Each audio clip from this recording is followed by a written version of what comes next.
News at the top of the hour with the latest breaking news out of the state of Washington. I'm Dave Wolf, and here's what we know. At roughly 7:35 p.m. last night, an unknown creature was struck by a car. The animal is said to be of enormous stature and scale, roughly 8 feet tall, covered in hair, and weighing nearly 600 pounds. We're taking you live now to Washington, D.C., where the Department of...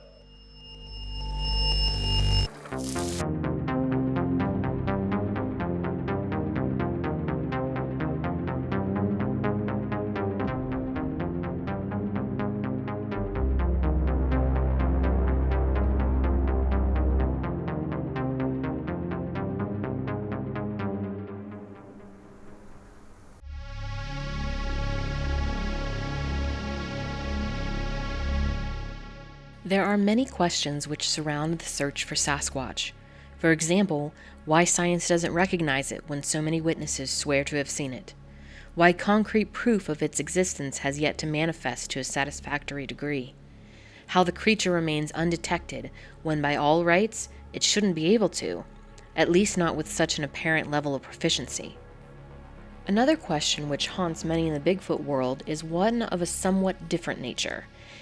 It is less a question about the creature itself and more about the hypothetical, unseen mechanisms that may or may not dictate the structure of the world around us. That question is simple. What does the government know? It has become more common recently to wonder what those in power know when giving thought to the idea of a yet undiscovered species. It seems almost certain that if large, unknown creatures are lurking in yet untold numbers in the wild places of North America, that some sort of governmental agency would, at least by now, be aware of it. Some intelligence branch, wildlife service, law enforcement department must know something. And since they aren't talking about it, the assumption many make is one of conspiracy. I'm often asked if I have ever come across any information that might indicate that there could be information being withheld about Sasquatch. And one of the reasons I'm asked that question is because I've spent a lot of time filing Freedom of Information Act requests and also speaking with federal government and also state government employees about their experiences with the Sasquatch or the relict hominoid enigma. And although I can say that I haven't really come across a lot of information that strongly suggests something like a cover-up, I know a lot of people tend to like to gravitate toward those conspiracies, what I have found is that in the few instances where official documents do exist, often the subject is downplayed. More often, when federal employees have had experiences, if they've seen something themselves in one of the national parks like Yellowstone, if they talk about it, it's downplayed officially. Those who actually do talk about it often don't want their names associated with the circumstances. And so for me, it's been very unique digging both into the history, but also the government side of this, because while I think it leads to the perception of a sort of official secrecy or a effort to try and conceal what many believe is the reality of relict hominoids or Sasquatch, what I find is that really most people's attitudes toward this subject cause that perception due to their lack of wanting to be associated with it. The national parks, frankly, based on numerous inquiries I've made with various parks, with the Department of the Interior and other federal agencies, they really would rather not to have to say, look, you know, there could be an unidentified animal in our parks and something that is human-like, something even that is potentially dangerous. Again, with all those unknown quantities, it's easy to see why they would downplay that, but frankly, a lot of them seem to indicate they just don't believe that there is such a thing as Sasquatch. Interestingly, based on some of the eyewitness testimony provided to me and a few of the documents I've obtained, it does seem to suggest there is more there than others would have us believe. The idea is not one entirely without precedent. Those within the UFO community have assumed for decades that a wealth of undisclosed information must be hiding behind the walls of the intelligence framework of the US government. And it turns out they were right. If recent whistleblower testimonies and congressional hearings have any truth to them, there is indeed a dearth of startling and groundbreaking information on record which has been kept out of the public eye for decades. For many, this is confirmation of a long-running and ongoing conspiracy. Proof that the public has not been given the whole truth, and speculation simmers over other buried secrets. Well, I think there is at least a hint of governmental knowledge about these creatures. There was that one very uncanny document that came out several years ago purporting to be an Army manual for training in California.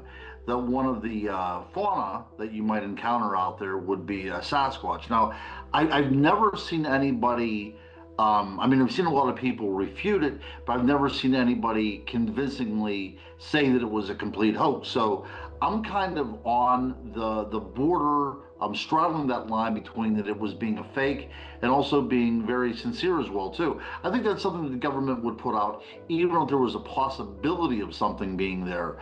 But also, the whole oxymoron of military intelligence also would lead me to believe that if they put something out there because they definitively knew that something was out there, and I think that you don't have to be much of a conspiracy theorist to at least contend with the idea that our government knows that something like a Bigfoot exists. I think it kind of, I mean, if we're to believe everything that's coming out is it's a truthful assessment of what the government knows and has, and we're going to believe that, especially after 70 years of them telling everybody they were crazy, and that there's no such thing as little green men and flying saucers. It goes hand in hand with anything that is mysterious or cryptid of nature, that people over the years were told they were crazy, or we're not gonna take that serious. We're not gonna take that report serious. We're not gonna investigate that. It's crazy. I mean, if they're going to come and tell us that there's spaceships that we have that are not of this planet, okay, well, where did they come from? Did they come from another dimension, which has been scientifically proven that there's other dimensions? What else is there out there? And I think the really crazy thing would be to think that there isn't something else out there. I've often wondered why some people do seem to kind of gravitate toward the idea that there's some official secrecy or some sort of an effort to conceal information about subjects, not only like Sasquatch, but we see this often with topics like UAP and the government's information that it possesses about that topic. And in truth, although there are some reasons for official secrecy, and especially when it comes to things like national security, when it comes to the subject of Sasquatch, again, I haven't found very much evidence that there is an effort to outright conceal information, but people do tend to think that way. And in fairness, I think that's a very natural human response. You got to think that people tend to try, and when we have bits and pieces of information, we try to kind of assemble a bigger, broader picture from the small pieces we are shown. We connect the dots, as the saying goes. And again, it's a natural human tendency. Psychological studies have shown that people will tend to try and draw conclusions based on what information we have. And although that is what sort of gives rise to conspiracy theories, I think that really, as a researcher over the years, what one will have to learn how to do over time is to look at data and not necessarily infer things about that data that is unknown or that cannot be concluded when you don't have the complete data set. So when it comes to a subject like Sasquatch and what the government might know, yes, the government occasionally will receive reports, and yes, some people have filed Freedom of Information Act requests, and they'll get documents that describe Sasquatch sightings. But really, in sum total, when you look at the way the government deals with that topic, again, it's like National Park Service employees I've spoken with and others. There are a few who have maybe had some experiences themselves or have heard stories. The majority will say, look, we don't look into that. We don't even believe the creature's out there. And that, again, in itself sort of contributes to this idea that, well, because they don't want to talk about it, because they dismiss it, that means there must be something being covered up. After all, how else can we reconcile that opinion with the claims of those who say, we've had experiences firsthand? And so I think that it's a natural tendency, but we also have to just understand that it's really not probably the most likely explanation in terms of what's happening. Again, I think that there's some data. Some of it supports the existence of Sasquatch. Very little supports the idea of a cover-up. There are several high-profile conspiracy theories, many of which have been conclusively debunked, which continue to incite debate and examination. The assassination of President John F. Kennedy, which rocked the United States of America in the 60s, is among the most high-profile. The supposition that the Earth is flat and not an observable globe is another. Ideas surrounding groups such as the supposed New World Order and the Illuminati speak to mankind's fear about vast, ongoing plots which work in the background and dictate the course of dramatic world events. Sometimes these ideas are laughable, and sometimes they are very dangerous, but they are all thematically linked. That John Q. Public is kept blissfully and very intentionally unaware by the so-called powers that be. This assumption that said powers are aware of much more than they're letting on, extends beyond the UFO community and crops up in most areas wherein people speculate over unsolved mysteries. It pervades the world of paranormal intrigue and is a recurring topic of discussion surrounding not just potential extraterrestrial visitors, but other strange phenomena as well. This is true also in the realm of cryptozoology, and most noticeably, including the regular and consistent reports of yet unidentified, upright, ape-like creatures. Over the years, I've heard from a lot of people who have had stories where, they either hit a Bigfoot on the road, somebody shows up, takes the body, and it's gone. I've heard stories about, and I think a lot of us in this arena have heard the stories about when Mount St. Helens erupted, and how the National Guard or the Army went around and tried to get, check in the caves to see if there were Bigfoot in there, and actually rescued some Bigfoot that were burnt. And that was actually a story that I had, probably one of my favorite episodes, where I had a guy who was really high up in the military, but he himself told me that what the military and the government do is if there is a cover-up, it's being covered up by ignorance, so that not everybody doesn't know everything. There's one person that knows everything, and there might be 3 or 4 different factions involved, but they all don't know everything. And because he himself had heard the stories in the military circles about the Mount St. Helens stuff, where they went and got rescued Bigfoot, found some Bigfoot that were mortally wounded. Can you talk about the bodies, the supposed bodies? The bodies at Mount St. Helens. So being in this field, dealing with Mount St. Helens history as well as Bigfoot, we get all different walks of life, right? And so that story comes up pretty often. Talked to numerous people that claim to have been involved with that. Older gentlemen that had come in here and said that they were part of the National Guard, reclamation logging team, search and rescue people that were up there. Let's look at the facts of what we know, right? So in 1980, 230 square miles flattened. The estimation from the biologists that were up there, 175,000 animals killed. That's everything. Bear, deer, elk, birds, chipmunks, whatever, right? A lot of animals killed. Now, as teams are in there and they're looking for victims and they're doing reclamation logging and so forth, these bodies strewn around the blast zone pose a biologic hazard. So the decision was made to remove the bodies, burn them, and dispose of them so that people are protected. Field biologists get involved and they say, well, there's a lot of data here. We can look at populations and so forth. They start categorizing these bodies. You got this pile of deer, elk, bear, etc. going down the line. Numerous people claim that there was a pile of bodies that looked like burned human bodies, and they were kept underneath a cover, like a big tarp. There were National Guard personnel that were kind of watching over this to keep people away from them. And then at some point in the evening, a lot of people claim that these bodies were kind of netted up and flown out under cover of darkness to who knows where.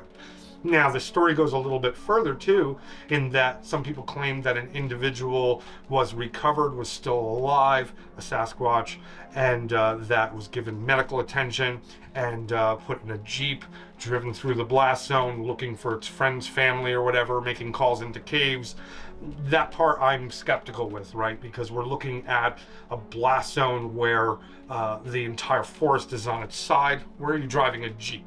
Well, we can look at facts. Michael Lemieux is a cinematographer, very talented, was in the blast zone around May 25th with that eruption.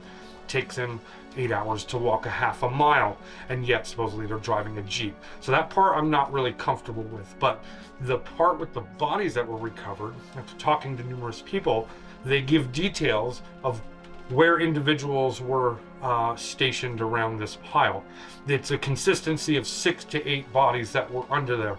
I haven't met anybody yet that says, I know exactly how many, but it was kind of an estimation. They describe hands, feet, that burned hair, blackened bodies that they had been killed by the heat blast from the eruption.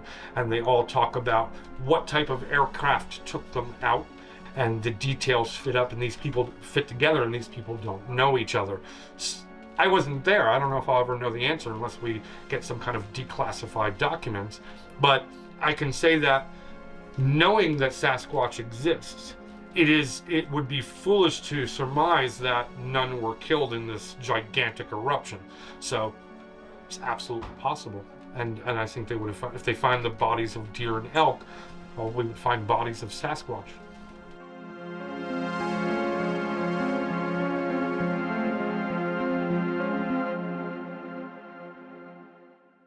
The next question on a long-running list becomes thus: does the government know more about Sasquatch than they admit?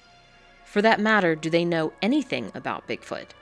And what governmental bodies or even military or intelligence agencies might be involved in the collection of suppression of this information? Is the official answer to the question that Bigfoot is a hoax, fabrication, or delusion a convenient way to cover up an inconvenient truth? That truth being that there is a species which exists in North America which science does not yet recognize, and which the official government record states does not exist. According to many, the answer is yes, or at least this is the assumption that is often made. Various points of conjecture, rumor, and even in-person sightings perpetuate the idea. Dissecting this mystery and glimpsing the truth behind it, however, is something easier said than done. It presents a wealth of additional questions which must be answered, and those answers have, thus far, proven as elusive as the Sasquatch itself. One actual fact in favor of this assumption is a fairly easy one to note, and it can be examined simply by looking at a map. Sightings of ape-like beings often take place on government-owned land. State and national parks, national forests, and even areas near large cave systems all play host to annual sightings with great frequency and regularity. Given this, and when considering the hundreds of independent eyewitness reports on record, surely those who spend the most time in these places, such as park rangers, game wardens, maintenance workers, and volunteers, must be aware of the creature's existence. Not only from being in such close proximity to so many eyewitness encounters, but through sheer inevitability, they must also be witnesses to these strange encounters. After all, how could they not? As there has not been a mass coming forward by those employed to oversee these areas, the conclusion drawn by some is that they have been forbidden from doing so. It is a conclusion often drawn in comment threads and online discussion forums, speculated over in countless forms of media, with theories about government-engineered super soldiers and secretive zoological study groups running rampant. It prompts many to venture down avenues of speculation so bizarre and outlandish that they may stand to threaten the hard-won and oft-contested credibility of the legion of field researchers who study the American wood ape. And yet, the speculation endures, with no clear signs of ceasing.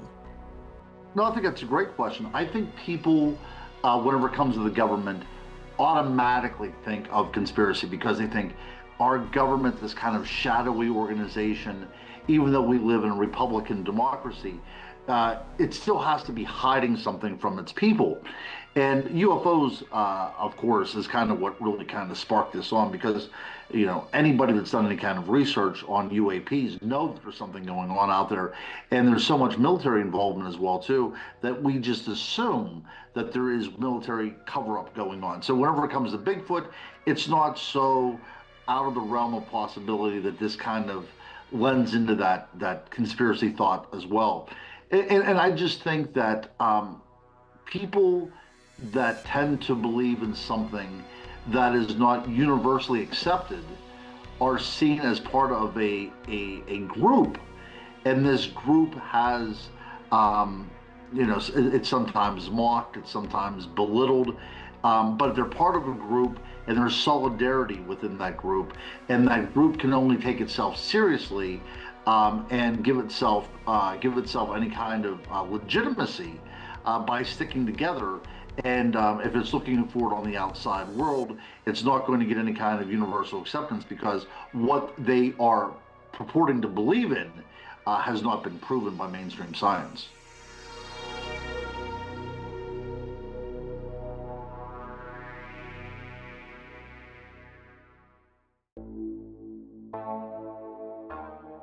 There are, however, some examples of former and current officials coming forward to disclose a Bigfoot sighting.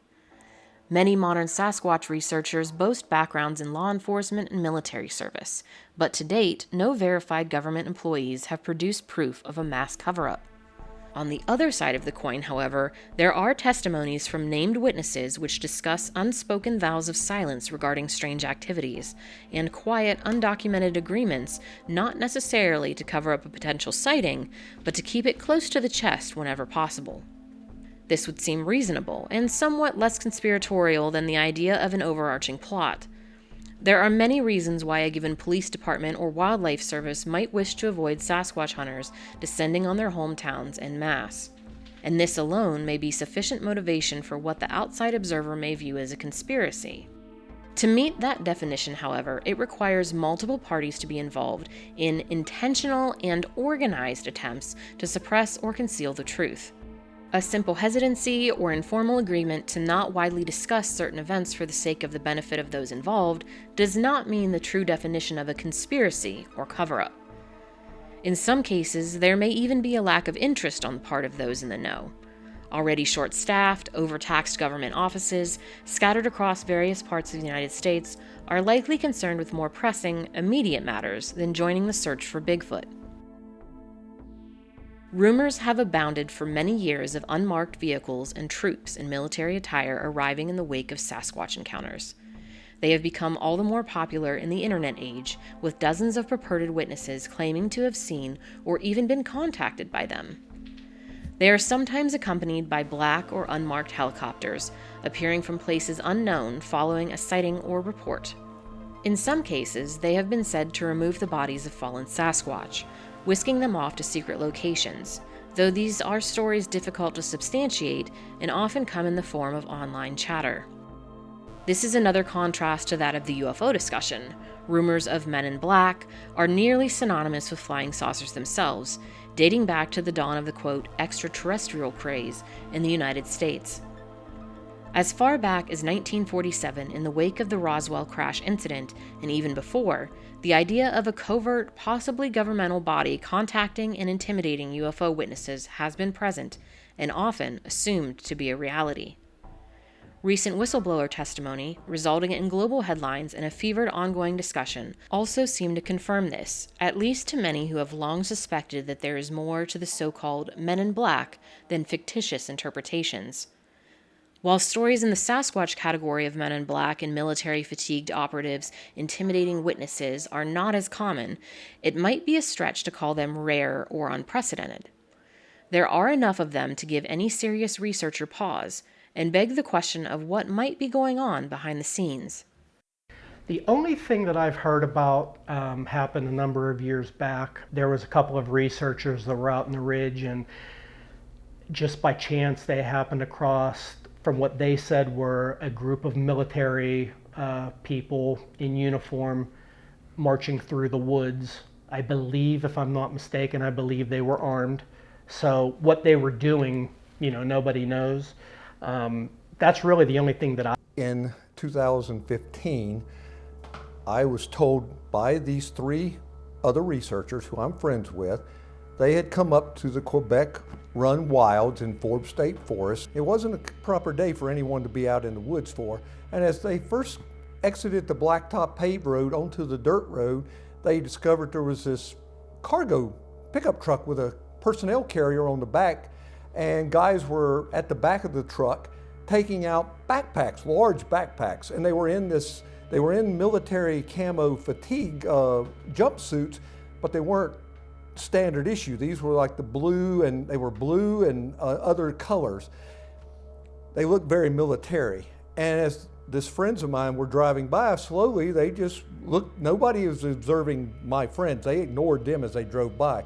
So they went another 100 yards, and there was another truck equal exactly. I mean, these were very swanky looking pickup trucks. I don't remember if they were Dodge or what they were, it doesn't matter, but they were top tier pickup trucks with this nice personnel cargo carrier on the back of the bed, extended bed. Same sort of thing was happening at the second one. Guys out back of it, getting their material, their equipment onto their back, looked exactly the same dress as the first group, and they just kind of threw their hand up and drove by this. Well, they continued on down. They were going to a location. They had a destination, a trailhead, that they wanted to go back and examine another incident where Bigfoot allegedly had been surrounding 2 guys at a campsite within a week of the time they arrived. And that was their whole mission, to be up on this location. So they continued a little further, and they saw a 3rd truck. Same activity, same looking type of camo fatigues that they were wearing, and putting on these extremely large backpacks. And they went on down. Now they're talking, what's going on? Why is these military looking guys? They were thinking it was something to do with the Game Commission, because this is a state park, and they figured it was either state game land or state rangers or something. They didn't know it was military. There was no insignias on the truck. There was no indication of what these people, who they were. When they got to the parking lot where their destination was, there was another truck sitting there, and the same 2 or 3 guys getting on their backpacks. That's when they realized the driver was a civilian. And so they pulled up kind of close to the truck, and one of the guys, he's a guy that will approach anyone. He said, I'm going to go find out what's going on. So he gets out, and the other 2 sat there and watched. He goes over to the driver and he said, hey, what's going on? Why are you guys here? Well, the guy, he said, this is they were from, goodness, I wouldn't expect to talk about this. The camp, the Army base in North Carolina, Fort Bragg. And he said they've been down in West Virginia doing training exercises, and they're going to do map navigation in Quebec Run. And when I was told this, I said, why? This is an old area. It's got plenty of maps existing. Everyone knows the trails are very visible, very well marked. And why is the military from North Carolina sending troop personnel up here to Pennsylvania? Well, we didn't know what. They didn't explain any of that to us. So as these guys are getting their backpacks on, these 3 people I knew were watching them. Well, there was 2 marked trails right by where their truck is. Instead of going either one of those marked trails, they just went into off trail. They just went up into the woods and disappeared, which was another strange incident. So my friend said they went on down the trail, went to the location, did their research and analysis of the area, didn't find any information, came back, and there was no military trucks anywhere 45 minutes later. So they didn't know what to think of it. They told us this later. Well, one of the 3 passengers, my friends, was a female, lives down in Uniontown area. She came by coincidence up to what they call Jamonville Glen about 4 or 5 days later. And she had a habit, I guess, of doing this. She came up to this area. While they were gone, when they came back to the car and they were leaving the area, she had a new notebook or a tablet, I don't remember, but it was brand new. And when she went to check, because she has a business that she owns down in Connellsville, when she went to check to see if there was any messages from her employees, it wouldn't work. It wouldn't come on. She couldn't get it to start up. And so she thought, maybe I'm not getting a signal. So when they exited the woods, she tried again. It was dead. When she took it to, I don't know who she had her service with, Verizon or whoever, they checked it, technicians come back and they said, where did you have this at? It's completely fried. It's destroyed. Whatever you had it around, it was destroyed. And there's nothing out in those woods where they were that should have emitted a signal into that device and killed it like that. So this same lady got another device, and she came back up 4 or 5 days later to Jamonville, which is, as the crow flies, maybe 5 miles from the incident area with the military-looking guys. As she's sitting there and she's doing her tablet or whatever she had, this car, it's an isolated area, even though there's people that live around there and there's businesses, a very slim amount of businesses, but there's people that travel these roads. She noticed this white 4-door sedan, just average car, go by, and it slowly went by, and she looked and didn't pay any attention. A couple minutes, the same car came back the opposite direction, and it's the same, and she noticed then it was a single guy in the car by himself, and he's slowly looking at her, and he goes on by. Well, now she's getting concerned. Who is this guy? Why? I don't have anybody here. She didn't have any weapons, and she's thinking, should I leave? Well, she didn't. And in a few minutes, this guy came back for the third time. He drove into the parking lot. And she said he come by her where she was sitting on a wooden bench and didn't even look in her direction, went to the extreme end of the parking lot, pulled in and parked. He gets out. This is where it got bizarre. He's wearing the same camo outfit, looks exactly like these guys she and the other 2 guys saw less than a week earlier. He gets out, never looks over in her direction, goes to the trunk of the car, opens it up. He puts this same looking massive sized backpack on, except he grabs a weapon and he puts a rifle, a military style rifle, on his shoulder, never looks at this lady, turns and walks into the woods. Again, there's marked trails there. He didn't go in the marked trails. Now she's texting and sending messages to her employees because she's concerned. Who is this guy? He's got a weapon. Why is he taking a weapon into a historical battleground that's off limits to weapons? You're not supposed to have weapons on this property. 45 minutes or roughly thereabout, he comes back out, no backpack, no rifle, gets into the car, and he drives away as if he'd done nothing unusual.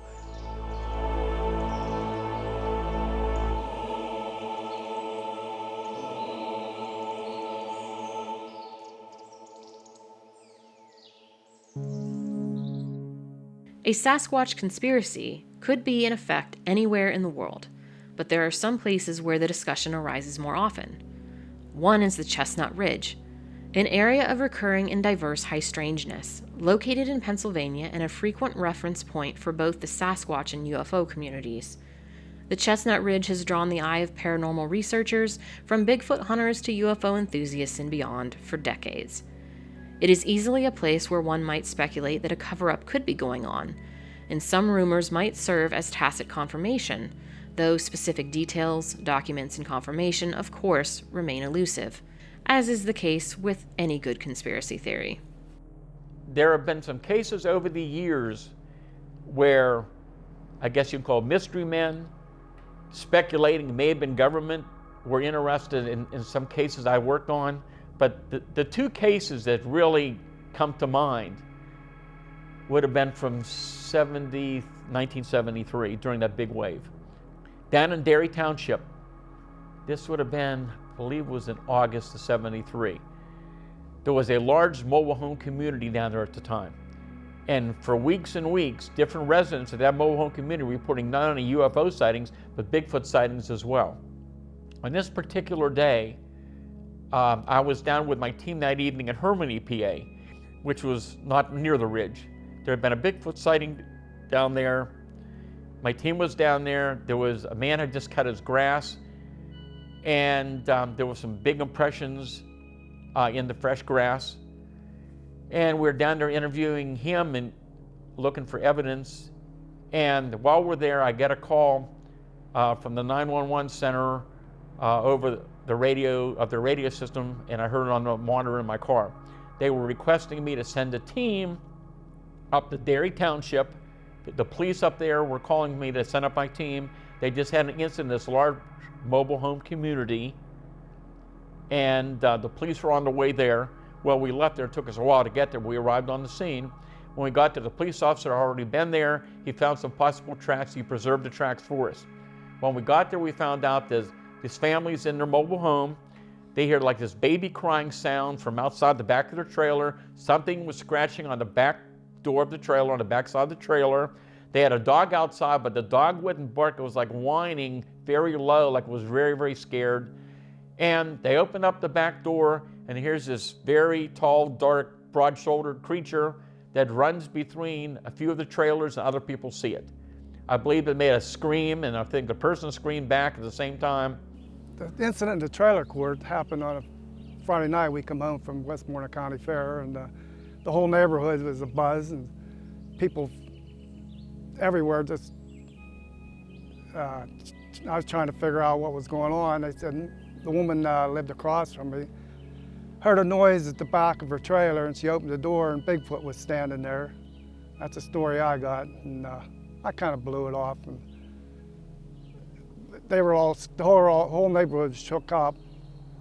So, being what I am in them days, I went to the back of the trailer, into the woods, looking around, and made it sound like I thought Bigfoot would do, like I seen on TV. And everybody scattered, and people were tripping and falling over each other. And the woman, two kids tried to get through the doorway, and all three of them, like Three Stooges, they couldn't get through the door fast enough.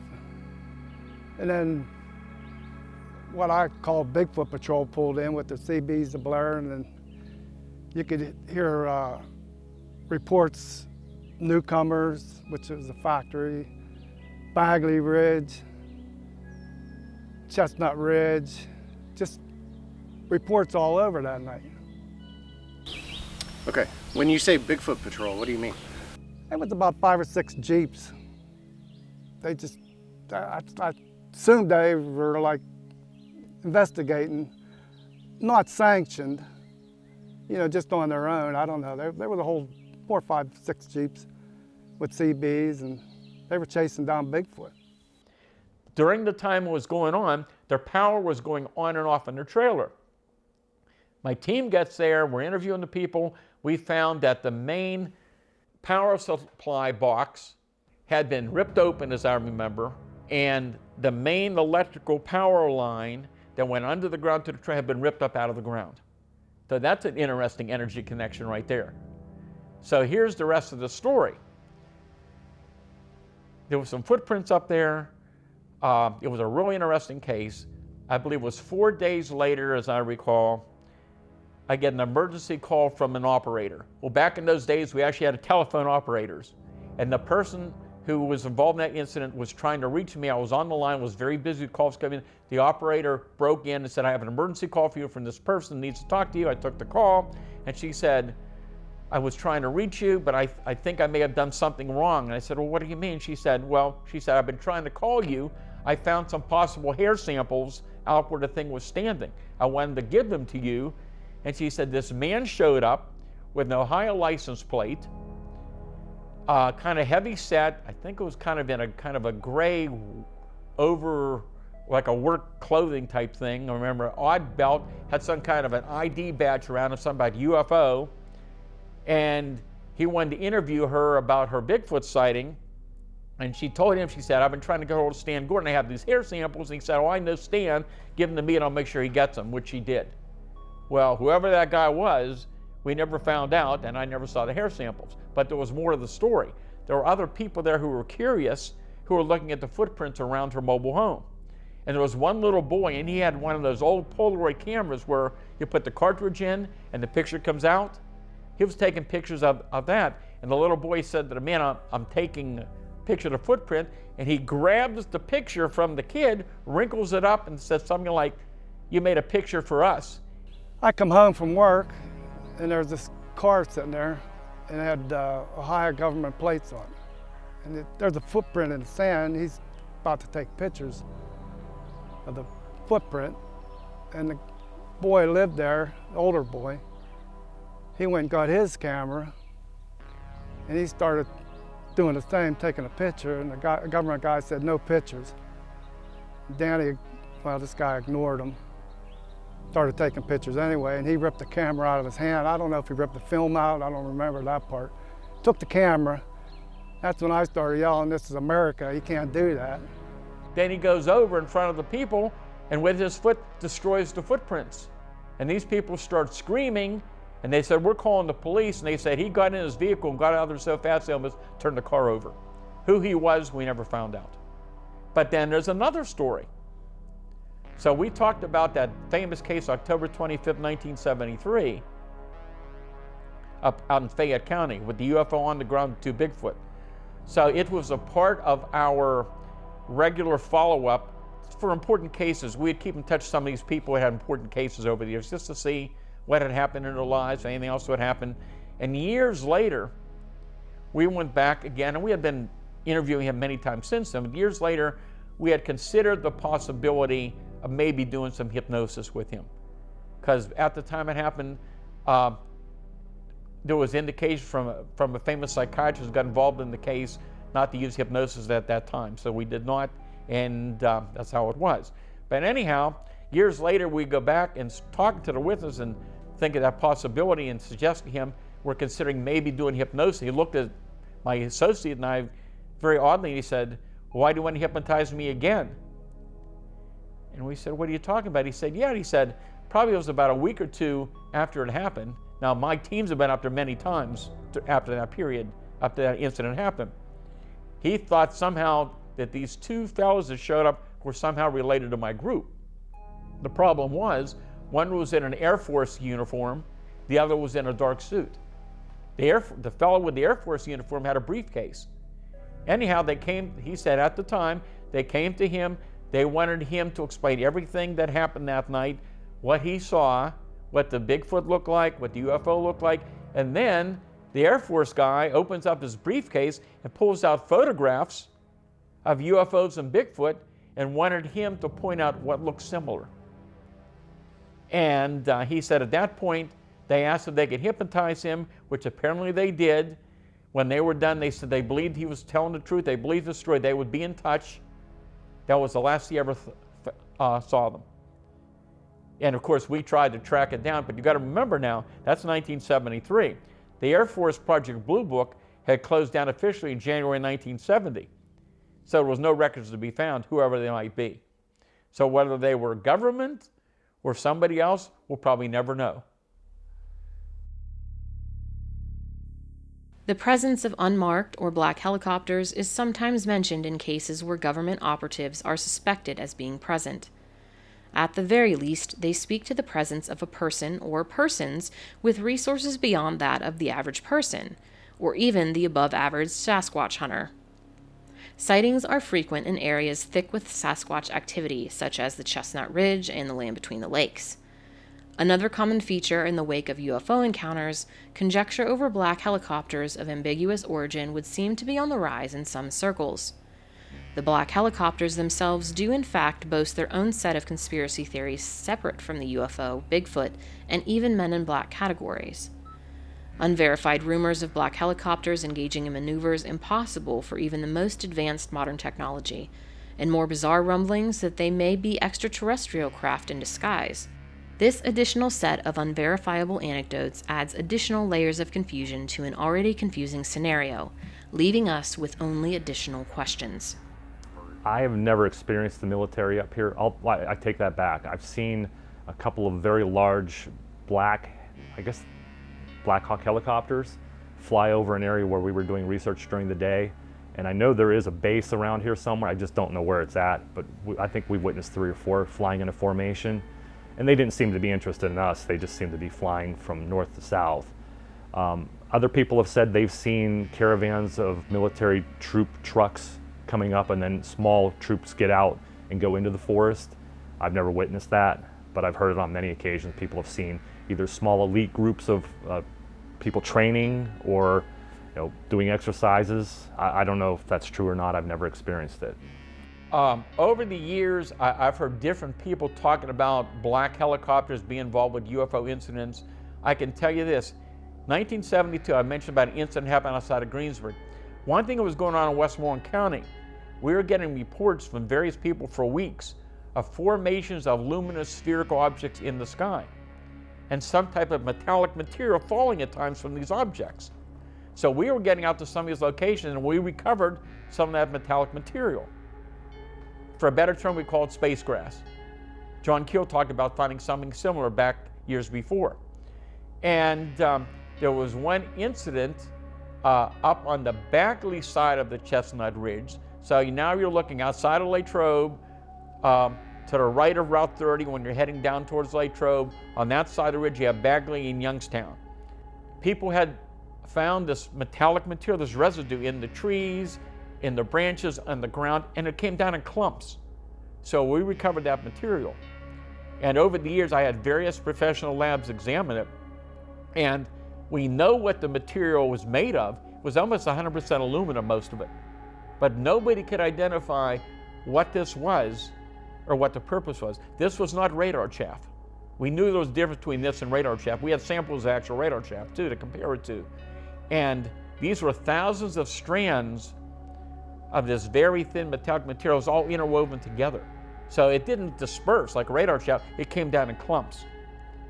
And during that time, there were quite a number of reports of military helicopters in those areas, but they weren't black. These are more like Apache-type helicopters, as I recall. I hear stories nonstop about, a mysterious van showing up, a helicopter showing up, people that don't show identification and show up and take bodies away.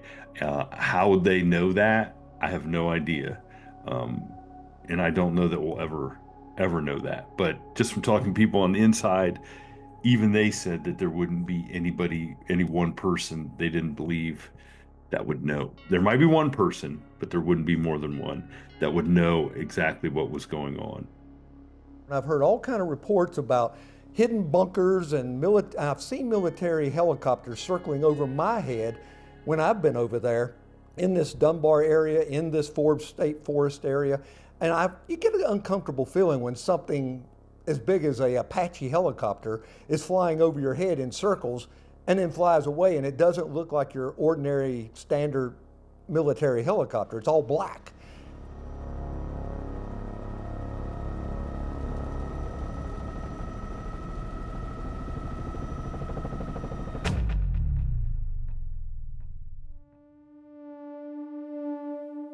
Incidents like this prompt many to ask who or what might be interfering with their attempts to gather information. Who has the motivation to do so, never mind the capability? It would seem a short list, and naturally the inclination becomes to point the finger at government-sponsored operatives. What motivations exist to prompt such a seemingly bizarre act, interfering in the activity of a Sasquatch researcher, when certainly government resources are needed elsewhere? Why would they bother if the reality of the Sasquatch question is in fact one of non-reality? Could there be a reason, or even a good reason, to do just that? Much of the difficulty in dissecting the idea of a Bigfoot conspiracy lies in the nature of the conspiracy itself. The idea of a cover-up is one of subjective success. If the cover-up were successful, then theoretically no one would know about it, and the conversation would end before it begins. But because the conspiracy theory exists, the effectiveness of any activity to retain secrecy would seem, by default, ineffective. It becomes a circular debate, wherein arguing for the idea of a conspiracy also becomes one of arguing against it. Then again, human beings are fallible. It would also seem inevitable that in order for such a conspiracy to be in play, many, many people would need to be involved in order to pull it off. Perhaps the rumors of such a cover-up are in itself validation of its existence, but once again, the argument becomes circular.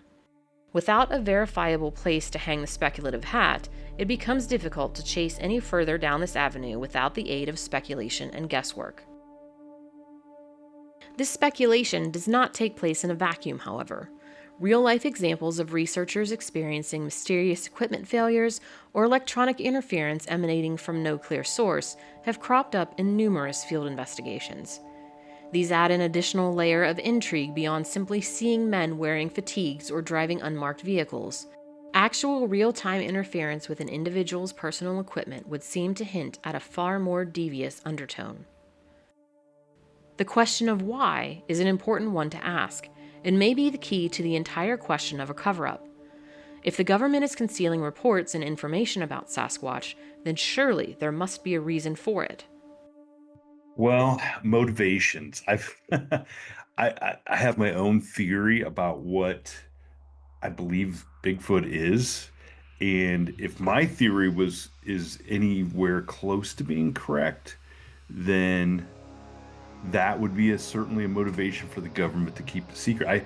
I think that Bigfoot is an original native tribe of Pangia, okay? And I say that, and I've always thought that, and I kind of got confirmed that actually in a very recent episode I did with a member of the Cheyenne Nation, who shared an origin story from the Cheyenne Nation where they called them the hairy men, and then the red men and the white men all were created together. The thing was that the white man and the red man stuck around to find out what their purpose was from the great creator. The hairy man took off. So the hairy man did not find what his purpose was directly from the creator, and has been in the shadows this whole time, watching the white man and the red man to try to figure out what their purpose is.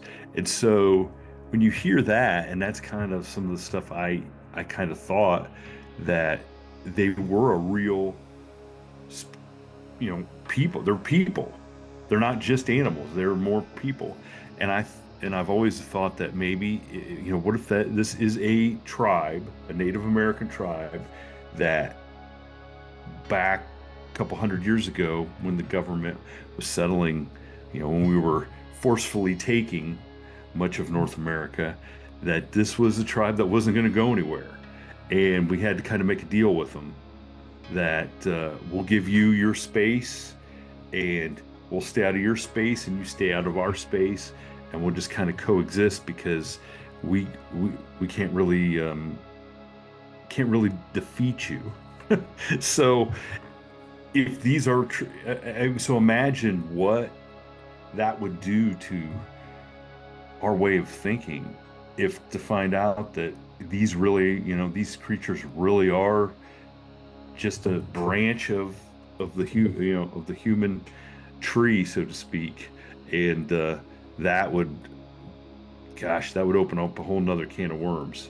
So it would be real easy just to keep them on the back burner and say they don't really exist. We don't really have to acknowledge them, and pretend you didn't see that 9-foot creature is standing in front of you. So I think that there's a cover-up in as much as they are not coming out and saying that this is definitively a flesh and blood creature that's part of our natural environment, part of our ecosystem. But I'm not sure. I guess the only agenda that they would have is not allowing people to know that there's something's out there, because they don't want people afraid about going into the woods, or they don't want people out there hunting them. Yeah, because you have to think about this too. So, we talk about, Bigfoot, but there's also a practicality to this as well too. Remember whenever the spotted owl was discovered in parts of the redwood forest, and logging had to stop. And that's the other thing too. So if the government says that Bigfoot is out there undeniably as an animal, then there has to be things in place to keep its environment protected as well too. And if it's proven that these things can migrate, and what kind of swath of territory that they happen to cover, then there might be great tracts of land that have to be preserved. And I think that might be part of a kind of dubious economic cover-up as well.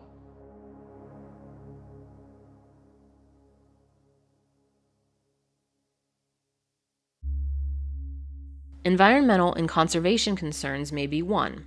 The best way to protect an endangered species may be to prevent people from finding out about it in the first place, though this is entirely contradictory to how actual and historical conservation efforts work in real life. Raising awareness and gaining public support is a key element in the success of these programs, as well as a critical step in obtaining funding for research. If we assume that governmental bodies are conducting research of the Sasquatch behind closed doors, then needing public support and funding may be a misnomer. But once again, this would present an apparent anomaly in the world of conservation and further begs the question of why? Public safety is likely to be another. How many would set off in the wilderness with the intent of hunting the wood ape for themselves, if it were ever recognized as an actuality, and what accidents or injuries may result from it? Even worse, how many human beings might accidentally be caught in the crossfire, either through misidentification or simply by being in the wrong place at the wrong time? There are rules and etiquette which dictate the conduct of law-abiding hunters, but the hysteria which could result from the revelation that Bigfoot is real might be difficult to guess at. Furthermore, the formation of an armed posse was not uncommon in the early days of Bigfoot fever, when incensed locals would gather into search parties and take to the woods in the wake of a high-profile Sasquatch encounter. Today, information travels faster, and in a world driven by the thing referred to as clickbait, we can only guess what sort of tumultuous and immediate response would result, or how quickly the situation could get out of hand. Perhaps also there is a concern for the general public response. Outrage over the revealing of a long-concealed secret, panic in areas where Sasquatch is believed to be present, mass disruption in academic circles. Such a revelation might prompt some to question the very nature of the human experience, and have implications across the spectrum for science and religion. There are many organized institutions who could be assumed to have a vested interest in preventing any or all of these events, particularly on a large scale, but once again, we can only speculate as to whether this is true. A simple question to answer, and a good place to start, might be whether the government or military has ever taken an interest in Sasquatch at all. It might be easy to assume that there is nothing on record and no sort of relationship between the two. The most skeptical might be quick to dismiss the possibility outright, but history does point us to at least a few examples, even loose ones, of a relationship between the military, intelligence community, and the Sasquatch entity, even if only in the abstract. One of the reasons I think that people are really interested in the idea of government information in the first place is because it is a kind of qualified information source. In other words, you have an official source, records that are kept by official bodies, and again, to be able to recover those about any of these anomalous topics would help to lend some weight to the sighting reports and other volume of data that's been collected. When you pair the governmental records that can be obtained, if any exist, with quality historical resources, primary sources, secondary sources that provide context for that. In the case of Sasquatch, indigenous American legends and traditions. All of this together helps to assemble a broader picture that not only says, hey, there are official sources of information that may corroborate eyewitness reports and the general kind of cultural mythos surrounding ideas like Sasquatch, and also for those who say, well, this is a modern phenomenon. It all began in the 1920s. It really kind of gains traction in the 50s, and today it's just a modern cultural phenomenon, but it's all folklore and mythology. Well, for those who would say it's a modern phenomenon, if we look back in history and we can complement the modern reports with historical data, again, that combination of historical record and also official data really helps to bolster the claims that, hey, people are really experiencing a physical, tangible phenomenon. The word conspiracy is gets banded about way too much in my estimation. I guess technically conspiracy is just one or more people getting together to do something or hide something or prevent something from being found out, whatever. I don't think, I got to be honest with you, I don't think the government as a whole is that, adept at doing anything that they could keep, this kind of thing a secret. Because like I said, I think maybe there's one or two people that really have all the knowledge of what may be going on. I think as a whole, I think to think that the government could pull something like this off and have it not get out is kind of crazy in itself. Just because I don't think I just don't think the government could pull it off, you know. As armchair investigators and far-flung enthusiasts continue to chase after this question, countless Freedom of Information Act requests and old-fashioned digging continue to yield none but the vaguest results. But the FBI is not the only group within the United States that deals in classified documents. What of the other branches of the United States intelligence framework? Might one of them be concealing additional secrets? More mundanely, might there be some long-forgotten document, shoddily copied on an ancient Xerox machine or hastily drafted on an antique typewriter, detailing reports of an upright, ape-like creature lurking in the wilderness? Unfortunately, these real-world examples of the government and Sasquatch intersecting do not point conclusively toward a Sasquatch conspiracy or any kind of act of cover-up. One is a fascinating story concerning a legend in the Sasquatch field, and the other is a clever branding choice on the part of the U.S. military. Both interesting, but unfortunate, dead ends for the conspiratorially minded. Peeking behind the curtain of a theoretical Sasquatch conspiracy, or determining if such a thing even exists, may require more dramatic events than those currently on record. Until the day one or more whistleblowers come forward, a stack of classified documents is brought to light, or some other dramatic event that would provide proof of a cover-up takes place, we are left only to speculate after the potential of a Sasquatch conspiracy. We can continue to examine reports of men in black, unmarked helicopters, and mysterious electronic interference, but without more to go on, we are left with only theories. And theories will likely continue to abound as the search for Sasquatch will certainly continue.